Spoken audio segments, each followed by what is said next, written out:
bakunzi bacu, bakunzi ba B-Info, bakunzi ba B-Info Plus, bakunzi bo mu Gisaka TV, kandi baramutse ndabahe n'ikaze mu kindi kiganiro cyacu cy'uno munsi. Turacyagenekezo rya 5 kwezi n'ukwi 11 mu mwaka wa 2025.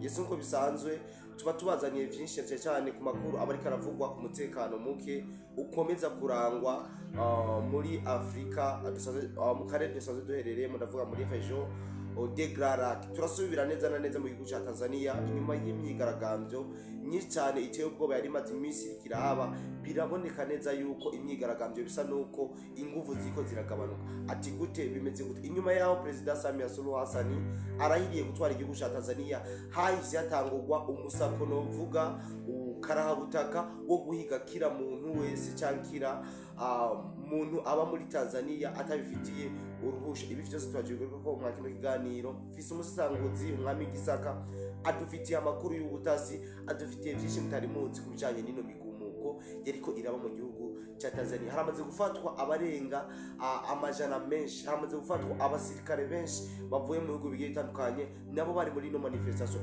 Tuzaza kugaruka ku kibazo cy'usanzwe ari mu ambasaderi mu gihugu cy'u Rwanda yagiri ambasaderi w'umunyarwanda mu gihugu cya Tanzania yagirizwa kuba ari nawe yashoboye gutegura ino myigaragambyo cyangwa ino mandamano yari imaze iminsi iri mu gihugu cya Tanzania. Nawe Nyamwumva Patrick abenshi ndazi yuko mu muzi bikunze mwami Gisaka za kudufasha tubwire uwo ari we ndetse n'ibyo yagiye arakora abantu babashije kuja bamenya. Nuko bisanzwe fise umwami w'Igisaka umurongo wa telefone. Nizere ko kumeze neza mwami w'Igisaka.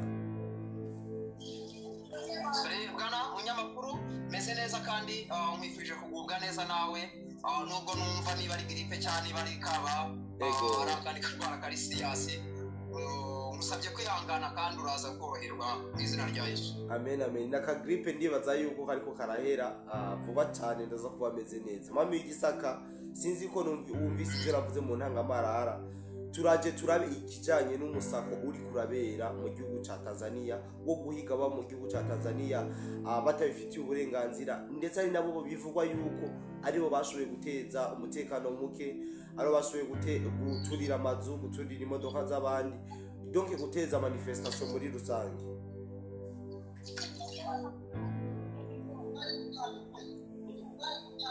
Alo mwami Gisaka. Kana munyamakuru network zaba zitangiye kuzana ibibazo, uranyumva? Ndakumva neza.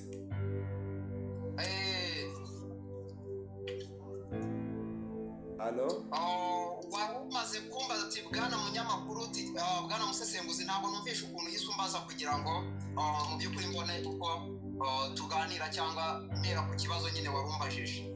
Urakoze cyane. Narimbagije narimbwiye abantu badukanda ko tugiye kuyaga ku bijanye n'ino misako iri kiraba mu gihugu cya Tanzania cyo guhiga umunyamahanga wese ahaba atafitiye ububasha. Makuru dufise nuko hari benshi bashoboye gufatwa, ndetse harimo n'abasirikare bo mu bihugu bigiye bitandukanye nabo bari muri iyo myigaragambyo. Bwana Gisaka ndazi yuko hari ico biziko, urashobora kutubwira muri rusange uko imisako iri kiragenda ngaho mu gihugu cya Tanzania? Waba wifuza kugaruza ibyawe byibwe cyangwa se wanyazwe? Waba wifuza kumenya niba uwo mukundana cyangwa se umugore wawe ataguca inyuma? Waba warazengerejwe n'ibisambo? Waba uhinga bikarumba se? Cyangwa waba wararozwe ukivuza ahantu hose bikanga? Muganga mpuzamahanga niwe wenyine ushobora kugufasha ikibazo cyose waba ufite kigakemuka. Niba ukeneye kwihorera, gukundwa, kwirukana karande n'inyatsi, niba wifuza intsinzi, ubukungu, gukira amarozi y'ubwoko bwose, guhumanurwa, gutsirika, akarusho ahumanura ibibanza byabuze abakiriya bikagurwa byihuse. Muganga gakondo akorera i Rubavu na Muhanga, ndetse aranagufasha aho waba uri hose. Urakoze bwana munyamakuru. Kuri inkuru ya Tanzania murabizi yuko rwose nayihebeye, nabaye mvuye kwiriba nerekeza amaso yanjye ku isoko. Iyo nkuru narababwiye ngewe ntabwo ikinyoma nzagikubitisha ikinyoma. Ikinyoma gikubitisha nibwo menya neza yuko icyo kintu kivuye mu nzira, sibyo? Aha hantu narahakurikiranye iyi story, izi nkuru za Tanzania kuva zikiri mbisi kugera zibaye akazuyazi no kugira zibaye moto.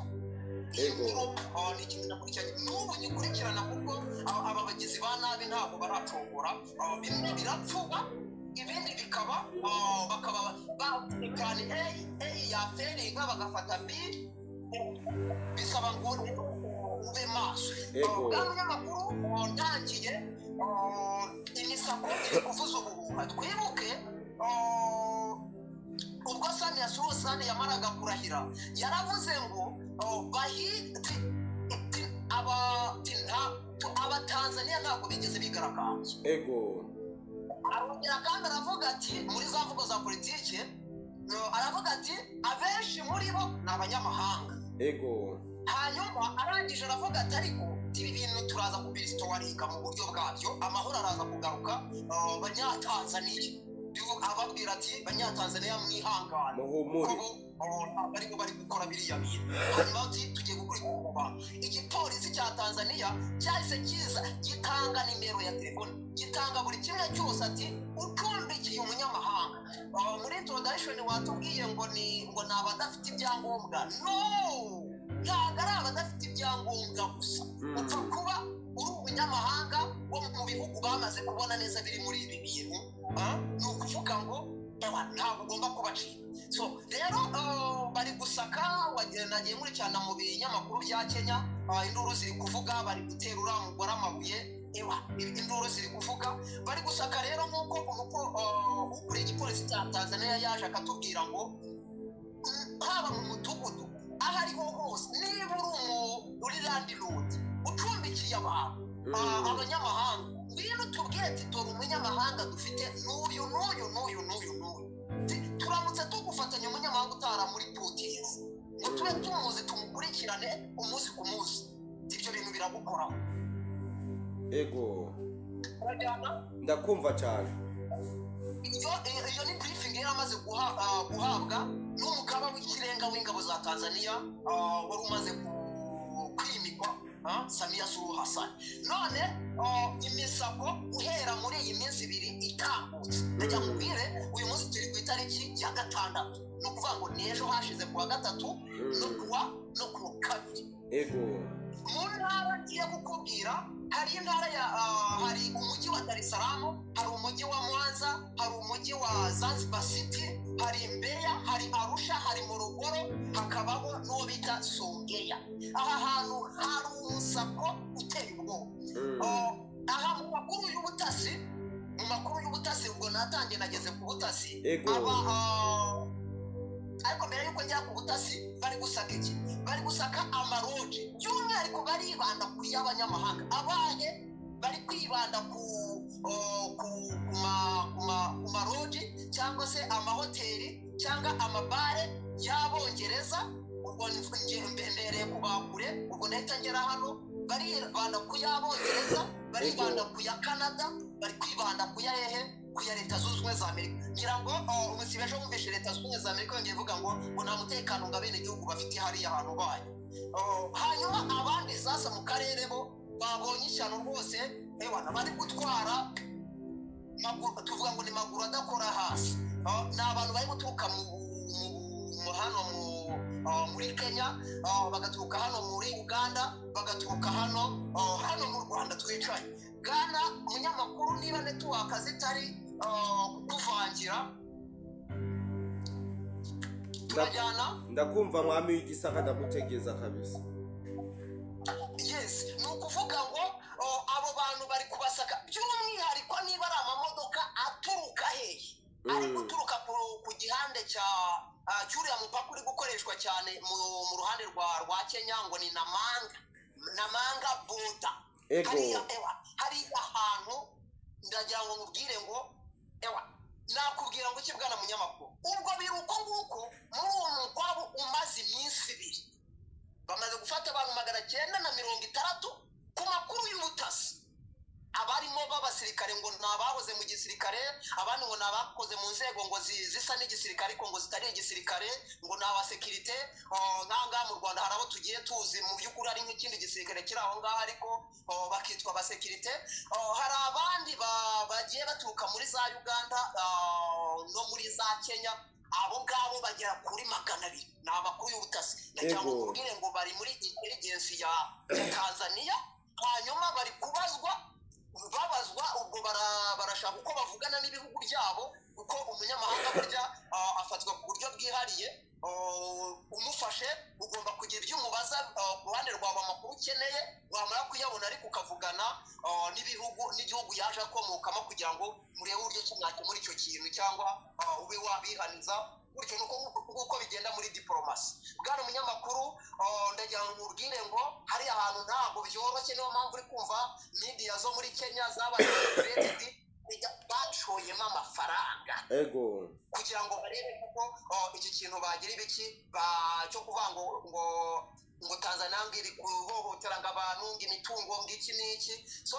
kugira niharire ijambo naba ndi gusubije hanyuma nkaba nanjye neza amatwi nawe udusangiza cyangwa se ugira ikindi kibazo mbaza ariko ku makuru make naba nkuhayeho nayo ngayo ndetse ndacyafite n'andi y'ubutasigana munyamakuru. Urakoze cyane mwami w'igisaka reka tubanze dusubire tumene nk'abasubira inyuma mu bijanye n'integuro y'ino mandabano cyane y'ino myigaragambyo eriko irabera mu gihugu cha Tanzania. Hari amakuru avuga yuko umujenerale yitwa Nyamvumba Patrick asanzwe ari ambasaderi w'igihugu cy'u Rwanda muri Tanzania ari mu bafashe ya mbere mu gutegura ino myerekano eriko irabera mu gihugu cha Tanzania. Ibi bintu hari ico bizi nike kintu wo tubwira kubijanye n'uyu Patrick? Yes, uyu mugabo ni Patrick ahari birasaba ngo nditengera ku butasi bwa kabiri ubwo mbabwiye abasirikari igipolisi n'inzego zishinzwe umutekano za Tanzania zitaraza ngo zerekane ku mugaragaro zishobora kuzaberekana cyangwa se bite nibyo bumvikanye n'ibihugu bakomokamo bumvikanye ntibabashyire ku mugaragaro ariko ndagira ngo ubwire muri aba bantu bafashwe ubwo tubazeho nari nakubwiye ni mfite amakuru y'ubutasi bana niki bijyanye ni topic turi kuvugaho ni ku bijyanye n'iyi Tanzania n'imyigaragambyo n'umugambi w'abazi igihugu bayifitiye ngo igihugu cya Canada igihugu cya Leta Zunze Ubumwe za Amerika igihugu cy'Ubwongereza ndagira ngo mubwire yuko bari mu mugambi ibyo bihugu mvuze nibo bafatse ibihugu njya mbabwira noneho hano hari aba agent bo bakoresha hari Uganda hakaba n'uru Rwanda ndagira ngo ubwire ngo aba bantu umunsi w'ejo umusibo ejo no kuvuga ngo byari kuwa kabiri twagiye tubona guverinoma ya Tanzania yunze ubumwe bwa Tanzania isubizaho internet ndetse yongera no gufungura social media ibintu yari yaraborotse kubera iki yari yamaze kubona amakuru ibona ibintu nyine bifite muri control iravuga uti tugenze dute dutangiye turekore nyine ngiye nagiye mbabwira ako kanya mbere yuko biba babwira ni ibintu byasubiye mu buryo bidateye kabiri nyine babafunguye social media babarekuye internet yose ariko boherereza ubutumwa buri mu Tanzania ku butumwa bwa bugufi no ku binyamakuru bya leta nibwo bwabaga buri gucaho buvuga ati uramutse ufashwe uri gusharinga ibintu ngo ni amavideo hari ibintu byateye murabizi bagakora video bagakora ishusho riri kuvuga neza ukabona umuntu niwe kandi atari we ati muramutse muherekanya ibyo bintu ngo ngaho abantu ngo bapfuye ngo ngaho igipolisi cya Tanzania ngo cyafunze abantu ibintu byinshi cyane yagize ibiki yaratubwiye ati ibyo bintu turamuka tugufasha uri muri ibyo bintu urafatwa nk'undi mugambanyi wese ni ukuvuga ngo yavuye ngo ni igihano cy'urupfu ntabwo natandukiriye bwana munyamakuru ako kanya akimara gufungura aba bagabo bo mu butasi bw'Abongereza ubw'Abanyamerika ubwa Canada bafatikanyije n'aba ba agent u Rwanda na Uganda nibwo batangiye kugira ibiki gukwirakwira mu bantu hose babacamo abo bohereza ama-email abo bohereza ubutumwa bugufi abo bagenda bageraho babashije kujya mu magroupe bahuriramo babasaba iki bari mu mugambi ngo bari gushaka kujyana ngo Samia Suluhu ngo guverinoma ya Tanzania muri ICC murayizi rero abari muri ibi bintu yewe ku makuru utasi nababwiye ni aba basirikare 200 umuntu wari coordinatingaga byose uko ubona dede ameze nk'uwivumbitse ahantu atari kuvuga uyu mugabo Patrick Nyamvumba niwe wari uri gucoordinatinga bino bintu muri Tanzania ukuvuga ngo ayo ni amakuru inzego z'umutekano za Tanzania urebye zamaze kuryamira, ni nayo mpamvu zahise zifata zikora uyu mukwabu urugo ku rugo, resitora kuri resitora, buri kantu kose nta kantu kari gucaracara hariya hantu. So uyu mugabo rero ngewe mpita mbibona neza yuko nyine ari uri gucoordinatinga bino bintu, kuko nk'uko amakuru y'ubutasi mfite, ndetse mubwirane niba ushaka kuverifiya mpereza iminsi 3, hari abantu mu nzego za Tanzania bari buze bakakubwira ibi ndi kukubwira none ahangaha. Yes. So uyu Nyamvumba mwibuke ni umwe muri ba basirikare twita killing machine. Killing machine abo twita killing machine ni abantu binjiye mu gisirikare batangiranye na Dedo uyu nguyu. Ni ukuvuga ngo ubwicanyi bagiye babukora hamwe, ubugizi bwa nabi babukoze hamwe. Ni ukuvuga ngo ni wa wundi abona Dedo akamubona nk'umuntu agomba guhishira, na Dedo nawe akamubona nk'umuntu agomba guhishira. Uyu mugabo rero ni ibintu azobereyemo gutera imyivumbagatanyo. Uribuka yabereye i Kinshasa, yagiye ibera za za Angola. So ni ibintu bisanzwe. uyu mugabo rwose ntago ari igihuha, kuko biruzuzanya n'amakuru y'ubutasi mfite, kandi byaze kuza aba basirikare niba bari aho ngaho hari coordinator. So ubwo rero uhite ubihuza n'ayo makuru nawe ufite yuko uyu mugabo ari muri ibi bintu, urasanga nyine ari wa mugambi mubisha wuzuzanya, nyine nibo bari kubikora. Urakoze cyane mwami w'Igisaka. Mba numva ari ibintu bidasanzwe kumbure. Abenshi bari bazi yuko imyigaragambyo mu gihugu cya Tanzania kibandanya inyuma y'imisi bitari mikirikira irikiraba. Ni ikihe kintu mbega imyigaragambyo iracabandanya cyangwa yarahagaze burundu? Ni ukuvuga ngo imyigaragambyo narakubwiye ni hari abantu barukurikira izindi bahurura batazi n'ibyo bahuruyemo, babona ngo abantu bagenda nabo bakabakurikira bakagenda. Abo bantu baragenda, ariko urabona ko mu by'ukuri bacitse intege, ndetse gucika intege nta kundi nuko abari bari muri ibi bintu Tanzania yagiye ibahiga umwe kuri umwe. Uzakangara niwumva imibare Tanzania izakubwira, ntabwo nyikubwira ariko izayikwibwirira. Nzagaruka hano mu Gisaka TV no kuri B-Info Plus cyangwa n'ahandi nzakubwira ni dore bya bindi nakubwira.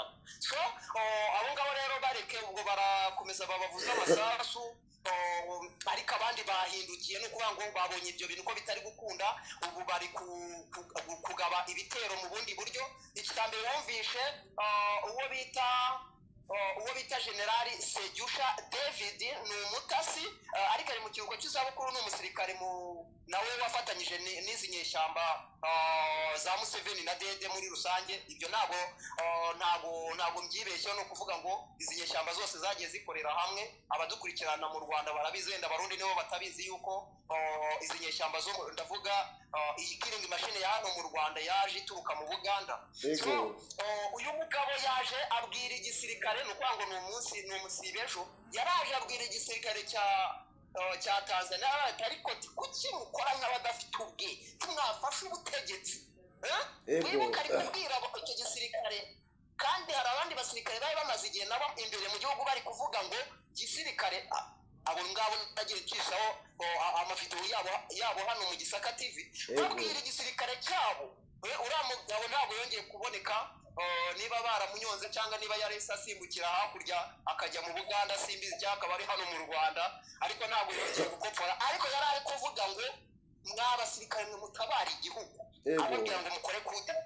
So ubwo bari kugaba ibitero ku butegetsi, kuko plan A yo yo kudurumbanya abaturage ngo aribo bikuraho ubutegetsi yaranze. Uyu nawe ntacyo biri bufate. Ubwo urumva ikigiye gukurikiraho ni ibi bya ICC. Aba bantu nakubwiye, Canada, Ubwongereza, Leta Zunze Ubumwe za Amerika babinyujije muri Uganda, Kenya n'u Rwanda. Ubwo bagiye kugira iki ngo bari gukusanya. Ni nayo mpamvu bari gusaka bitungura isaha ku munota inzego ziri gushakira, bari kujya kubona lodge, hoteli, bare, resitora, imodoka, bakabona barabacagiye. Kuba batangiye kugaba ibyo bitero bindi bivuze yuko iby'imyigaragambyo nyine cyo kora Tanzania ishobora kudakora nka Dede, cyangwa n'aba banyagitugu hano mu karere ntibabice ngo babamare ntibabamare, ariko bamwe barakomeza babahane. Hanyuma icyo rero ni ikimenyetso cy'uko iby'imyigaragambyo yo bameze nka cya kirondwe cyumiye ku nka kitazi ko yapfuye, cyumiye ku ruhu kandi nka yarariwe kera. Ugakomeza uyibona, ariko mu by'ukuri ntuyiteho, ita ku bindi bitero bari gukora. Ubwo bagiye kuri ICC, uraje wumva amaraporo. So nuko nguko bwana munyamakuru. Mwami Gisaka tuyazi bitari bike, reka ndagusabe ijambo rimwe cyangwa abiri ushobora gushikiriza abadukikana ku bijanye n'ino migumuko yari imaze igihe mu gihugu ca Tanzania.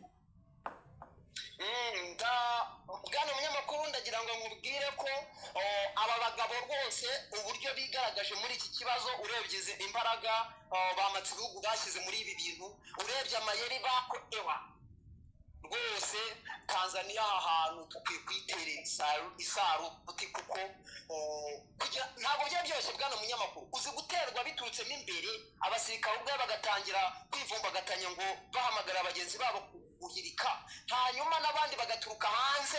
Ibintu ndagira ngo umbwira ahandi ku isi ryigeze biba ko abenegihugu bavuye mu kindi gihugu baza kugutera bakamena umupaka bakaza kwigaragambya ngo jite ngo fungura urubuga rwa politike nk'aho ari abenegihugu bawe. Uretse hari batewe mu buryo batari biteze, hakoreshwa tekinike zitari zisanzwe zitigeze zikoreshwa n'ahandi ari hose, ariko dore babivuyemo butore. So n'ibi rero barakomeza babikurikirane, ibi ngo ni za ICC, ibi ngo ni abasirikare. Mu by'ukuri mu magambo make nicyo navuga, ntabwo ibitero birangiye. Ubwo ibi bya ICC n'ibyanga bagiye kuza bafaburika ibintu, ariko Tanzania iri maso. Wenda ikiganiro nuko ushatse ko kiba kigufi bwana munyamakuru, iki kintu cya EAC na SADC byagiye bivuga ibintu bihabanye, twakabaye nacyo tugifatira umwanya tukakiganiraho, kuko ni ikintu cy'ingenzi cyane, kuko ni ibintu umuntu wese yumvishe mu matwi y'agaseke. Kumva EAC ni ukuvuga ngo EAC iyobowe na Kenya na Uganda n'u Rwanda, bari kuvuga ngo amatora Tanzania yagenze neza, ngo ndetse bashimiye Samia Suluhu Hassan. Kandi SADC kandi yabangaye amatora yagenze nabi, ngo ndetse nabi cyane, ngo basabye Samia Suluhu Hassan ngo kwegera opposition bakaganira. Mu by'ukuri izo mvugo ni ibintu byaguye abantu kubyumva, nabyo dukeneye gushyiraho umucyo. Ahari twabiganiraho mu bindi biganiro, ariko iki kintu cyo dukeneye kugishyiraho umucyo bwana munyamakuru. Nuko nzofata umwanya tubiganiraho Mwami Gisaka, kandi ndagushimire cyane. Ndagushimiye kandi Imana iguhe impagarike n'ubugingo muvandimwe. Urakoze cyane, kace shimira cyane abantu bose twabonye mu kino kiganiro. Nizera yuko bamenye situation y'ingene ibintu byifashe mu gihugu cya Tanzania inyuma y'imisi itari mike, hariko haraba imigumuko. Umwami Gisaka yadufashije, yatwerekeje mu gihugu cya Tanzania, yatubwira ingene byifashe uko imeze, ndetse yanatubwiye ibijanye n'abantu benshi bamarenga 900 bamaze gufatwa, abasirikare bagera ku muri 200 bavuye mu bindi bihugu nabo baza bafashwe. Murumva yuko ari ibintu bikomeye cyane, kandi bikebanure kumbure turongera gura mu bindi biganiro canke bidakunze ni ku munsi w'ejo. Bye bye.